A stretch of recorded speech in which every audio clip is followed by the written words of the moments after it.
Sometimes, all we need in life is a change in perspective, a different way of looking at things. And learning to do the headstand is the best way of doing it. My name is Vishnu Dev, and I welcome you to Shvasa.com. In this video, I will be sharing step-by-step approach on how to eventually build up the strength to do the headstand, how to sustain it, and how to gracefully get in and out of the asana. Before we move ahead, if you've not already subscribed to our channel, please do.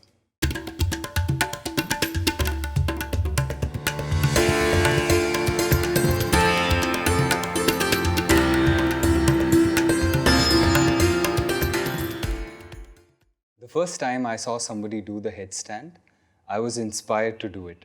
But it took me some time and finding a systematic approach in order to finally achieve the headstand. In this video, what I'm going to share with you are those systematic approaches to eventually achieve the headstand. In order to do a proper headstand, you need enough upper body strength, flexibility, core strength, and hip flexibility. The first posture that we are going to work on is working on the upper body strength. This is called a dolphin push-up. Let's do it together. We will start from Vajrasana, sitting on our heels. Start by measuring your elbows. Wrap your fingers around the elbow, and this gives you the measurement of your elbows. Hold them there and slowly place them down. Wherever it's going, let the elbows rest. Separate the hands and interlock your fingers. Feel free to release the last two fingers if it's bothering you. Now this forms a nice triangle, a tripod for our stance. Keeping the hands as it is, slowly lift your knees off the mat. Now you might notice this itself is a very challenging posture, so feel free to make small adjustments only to your legs. Feel free to walk back slightly if that increases your comfort and hold. If you feel like this is too easy, come a little more forward. Find your sweet spot and stay. Once you're done with 10 breaths, slowly bring your knees down, sit on your heels, relax your hands, place the forehead down and relax in child's pose.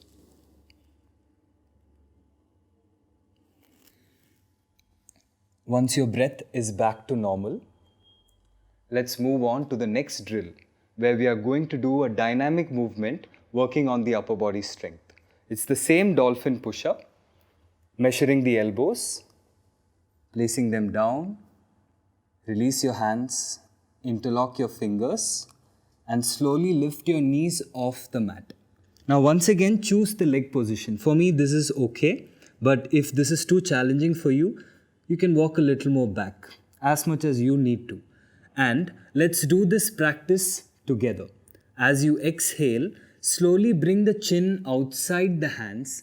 If you can, touch the chin to the mat, and as you inhale, look towards the back. This is 1. Let's do 4 more. Exhale, bring the chin outside, touch if you can, inhale, look back. 2. Exhale forward, inhale back. Exhale forward, inhale back. One last time, exhale forward, inhale back. Slowly bring your knees down, point the toes back, sit on your heels, relax the hands and your forehead, child's pose.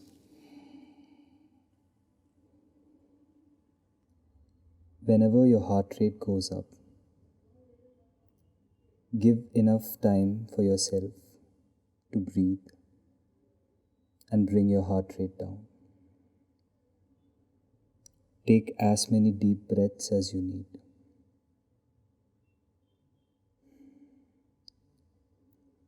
And whenever you're ready, slowly come back up. If you've taken up the challenge, fantastic. The drill that we just did works on the upper body strength. Now let's do a stretch that helps us to work on the upper body flexibility. This is called a puppy stretch, and let's do this together. You can also use this as a cool down practice, at the same time working on your upper flexibility. Starting from cat-cow, bring your knees just below your hips and knees in one line, and keeping your hips as it is, slowly start walking your hands towards the front. Sliding or extending the hands towards the front, slowly bringing your chest and your chin down. And if you can, slowly lower your body down and touch the chin down.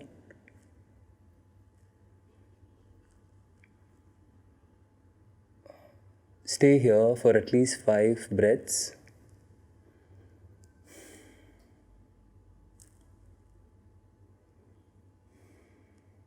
And slowly come back up.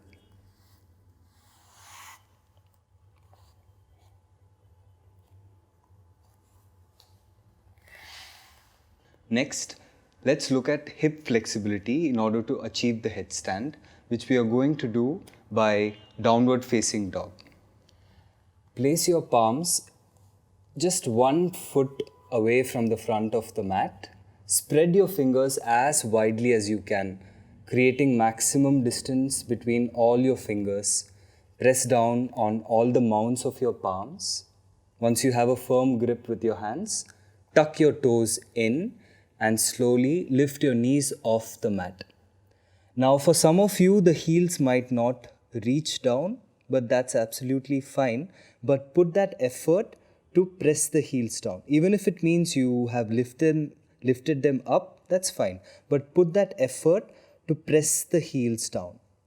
Take a moment to look at your palms. Make sure you have spread your fingers. And also look at the eye of your elbows and turn them towards each other. That means internally rotating the forearms to make the eyes of your elbows face each other. Once you've achieved this, look at your toes and continue pressing your palms to move the chest further towards the thighs. Hold this for 5 deep breaths, making every inhalation as long as possible and every exhalation as long as possible. 1. Inhale deeply. Exhale completely, putting all of these efforts. 2. Inhale, pressing the palms. Exhale, pressing the heels. 3. Inhale deeply. Exhale completely, chest moving towards the thighs. Inhale and exhale. Slowly bring your knees down, point the toes back, sit on your heels, rest your elbows and relax in child's pose.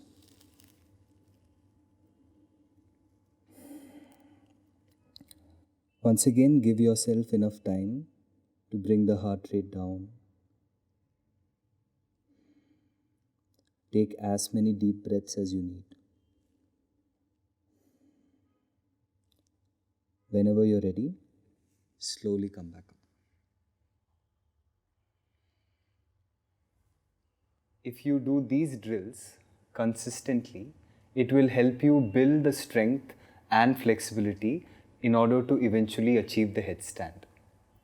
Now, I am going to show you and demonstrate a stage-by-stage approach towards how to do the headstand, and I want you to watch it carefully. Okay? Starting with the first stage of placing your foundation, your hands and the head. We start off just like how we started off with the dolphin push-up or the dolphin posture by measuring your elbows. When you measure your elbows, that tells you the distance between the elbows. You have to maintain this triangle, and once you've made this triangle, place the center of the head, the crown of the head, in between your palms, hands being behind the head. Join your head and hands together, making them one single unit, like you can't separate them from each other, and slowly lift your knees off the mat.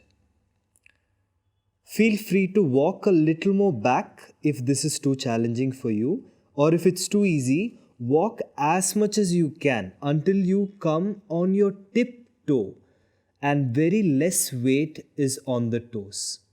Stay here for at least 5 deep breaths. Once you're done, slowly bring your knees down, sit on your heels, and relax in child's pose.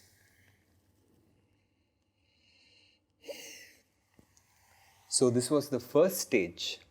If you're comfortable here, let's move on to the next stage, where we are bringing one knee to the chest and alternating between both the knees. The goal is to bring both the knees to the chest. We will start with single knee and then move on to both the knees. Watch this carefully. Starting from the same way, measuring your elbows, releasing the hands, joining your head and hands together, making them one unit. Lift your knees off the mat, tiptoe and walk as close as you can. Coming back to the first stage. Once you're comfortable here, bring one knee, right knee to the chest and hold. Hold for 5 counts and then slowly alternate. Left knee to the chest. Very less weight on the leg which is on the mat. Slowly come down and relax.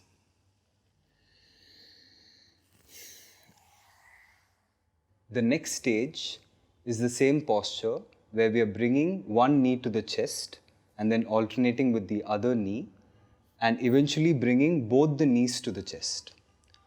Just watch. Same way, measure the elbows, release them, interlock your fingers, join your head and hands together, make them one tight unit, lift your knees off the mat and slowly start tiptoeing. Coming to the first stage. Once you're here, bring your right knee to the chest, very less weight on the left toes and stay. Bring your knees as close as you can to the chest. Hold it for 5, 4, 3, 2, and 1. Right knee down, left knee. Hold it for the same time. And if you're comfortable here, try to lift the other knee also off the mat.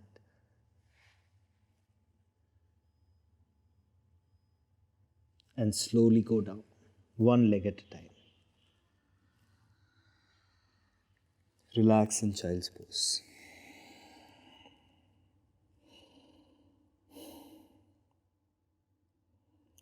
Take as many deep breaths as you need to bring the heart rate down.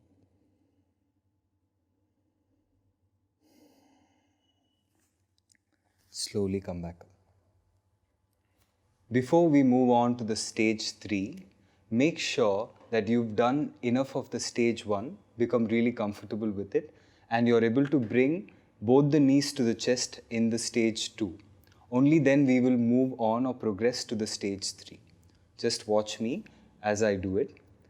We start with the same sequence of measuring the elbows, releasing the hands, joining your head and hands together.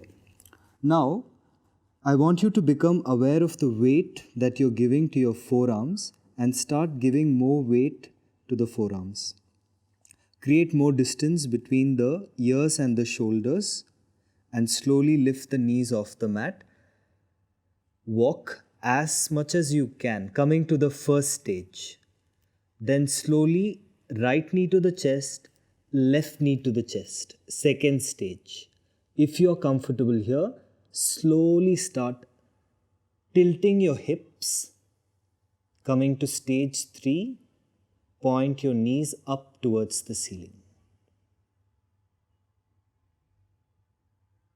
If you're really comfortable here, slowly straighten your legs, point your toes up and hold. To come back, follow the same order of folding your knees, tilting from the hips and slowly lowering your knees down.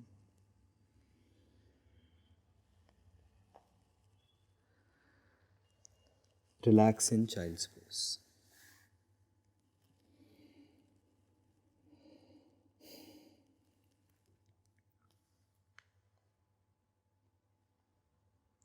This is how you do the headstand, stage by stage. And whichever stage you are in, sustain it and slowly progress. Work on the drills so that you can eventually achieve the headstand. These were the step-by-step approach to eventually achieve the headstand. Few practice tips to do the headstand by yourself are not using the wall. This is from my own experience of having used the wall initially, but it took a very long time for me to do it without the wall. So my suggestion would be follow these steps so that you don't use the wall and get the maximum benefits of doing it with your own strength. It works on so many levels, not just on your physical body, but also on your mental strength and confidence. The ideal time to do your headstand practice would be when your stomach is empty in the morning. And make sure you have a good space without furniture obstructing your asana. Make sure you have that space and make sure that your eyes are open while you do this practice and you're not distracted by anything else. This is an asana that requires all of your attention and focus. The important contraindications to keep in mind while practicing the headstand are any issues in the neck or the upper body like spondylitis, any lower back pain or issues with the spine like slip disc, or if you're menstruating. Avoid the headstand and wait for the right time and build up your strength in order to do it properly so that you get all the benefits of being in this inverted position. Talking about the benefits of headstand, it improves the overall circulation of your blood. It relaxes your abdominal region and your lower body by reversing the effect of gravity. When you are in an inversion, the entire weight of your body is on your upper body, ideally on your head. So that relaxes your stomach and your lower body. And for the same reason, it has an anti-aging effect on your body. Continue practicing these drills consistently in order to eventually achieve the headstand. It is the same willpower that you use to do these drills that will help you achieve even other things in life. It's not just about the headstand, but it's about achieving something that you thought was not possible. If you want more professional guidance, join us at Shvasa online live classes to be guided by our yoga teachers.